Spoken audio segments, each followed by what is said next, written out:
cristianos para que ellos huyeran a los montes. Volvamos nuevamente a la cita que tenemos en la pantalla, donde dice: tan pronto como los estandartes del ejército romano idólatra fuesen clavados en suelo sagrado, que se extendía varios estadios más allá de los muros, ese territorio un poco más allá de los muros todavía era tierra sagrada. Los creyentes en Cristo debían huir a un lugar seguro. Esa fue la instrucción que Jesús le dio a los discípulos. Ahora, ocurre, hermano, que los discípulos, los creyentes cristianos de aquella época, fueron fieles a las instrucciones que Dios les dio. Y esto es un punto que yo quisiera señalar.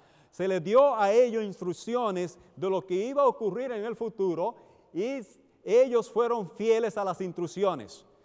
Cuando ellos vieron que los soldados romanos llegaron y clavaron los estandartes, los banderines alrededor de la ciudad, ellos entendieron que aquí estaba el cumplimiento de la profecía de Jesucristo.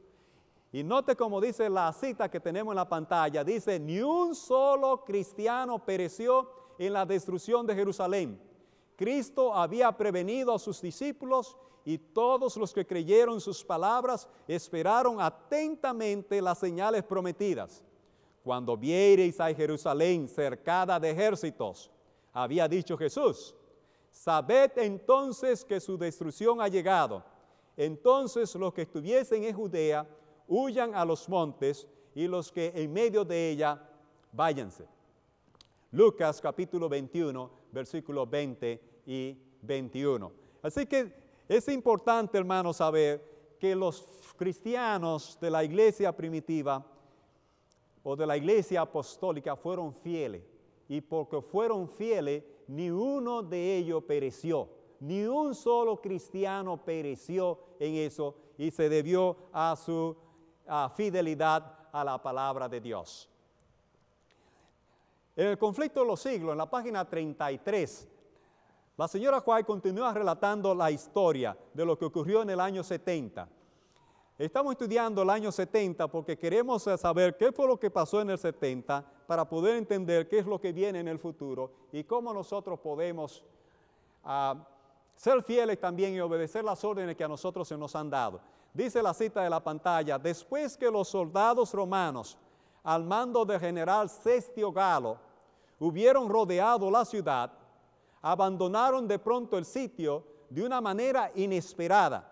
Y eso cuando todo parecía favorecer un asalto inmediato. Perdida ya la esperanza de poder resistir el ataque, los sitiados estaban a punto de rendirse, cuando el general romano retiró sus fuerzas sin motivo aparente para ellos. Empero, la provisora misericordia de Dios había dispuesto los acontecimientos para bien de los suyos. Nadie entendió por qué Cestio Galo, que fue el general romano que rodeó a Jerusalén, nadie entiende por qué se retiró. Pero sabemos, según esta cita y por el cumplimiento de la profecía, que se retiró para que se cumplieran las promesas que Dios les dijo a sus hijos. Cestio Galo rodeó la ciudad de Jerusalén y sin motivo alguno se retiró.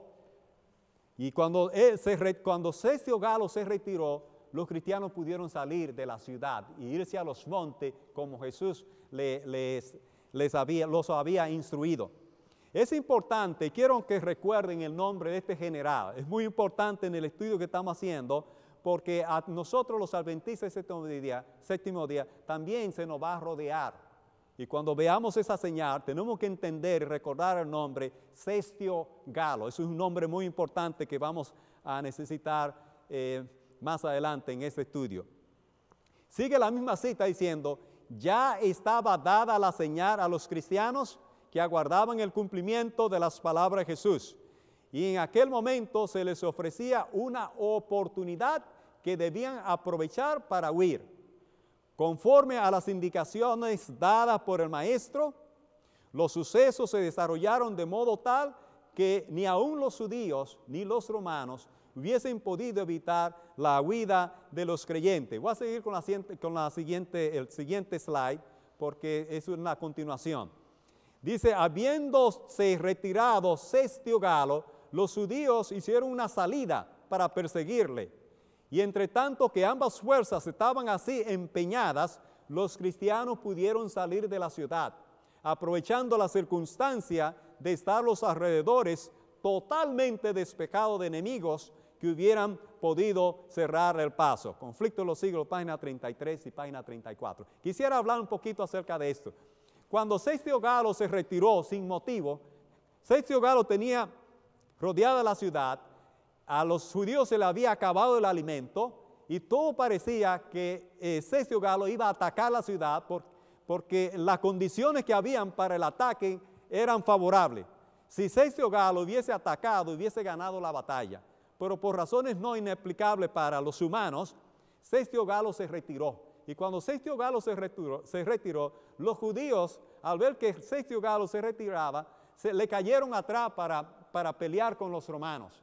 Y cuando los judíos salieron de la ciudad para pelear con los romanos, los cristianos encontraron todas las puertas abiertas y salieron y se fueron a las montañas como Jesús les había instruido. Voy a continuar con la siguiente cita porque es también continuación de lo mismo. Dice, espantosas fueron las calamidades que sufrió Jerusalén cuando el sitio se reanudó bajo el mando de Tito. Unos años más tarde, unos pocos años más tarde, aproximadamente unos 3 años más tarde, los romanos regresaron a Jerusalén. Pero ahora no vino Cestio Galo. Quien regresó ahora fue el general Tito. Y Tito es bien conocido porque Tito ganó esta batalla y a consecuencia de haber ganado esta batalla o como resultado de que ganó esta batalla en Jerusalén, llegó a ser uno de los césares romanos. Y eso es un dato histórico importante.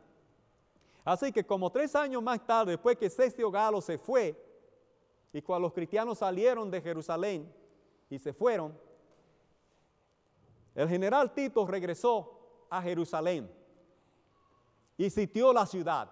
Y lo que pasó ahora es espantoso. Vamos a leer esta cita y ustedes verán las cosas espantosas que ocurrieron en Jerusalén. Dice aquí, espantosas fueron las calamidades que sufrió Jerusalén cuando el sitio se reanudó bajo el mando de Tito. La ciudad fue situada en el momento de la Pascua, cuando millones de judíos se hallaban reunidos dentro de sus muros.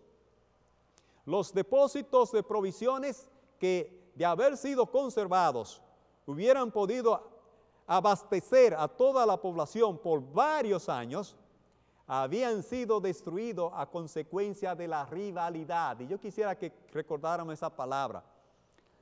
Los depósitos donde estaban las comidas habían sido saqueados debido a la rivalidad interna que habían entre ellos. Y esa rivalidad interna tiene que ver también con nosotros los adventistas del séptimo día, como veremos más adelante. La rivalidad interna los destruyó a ellos.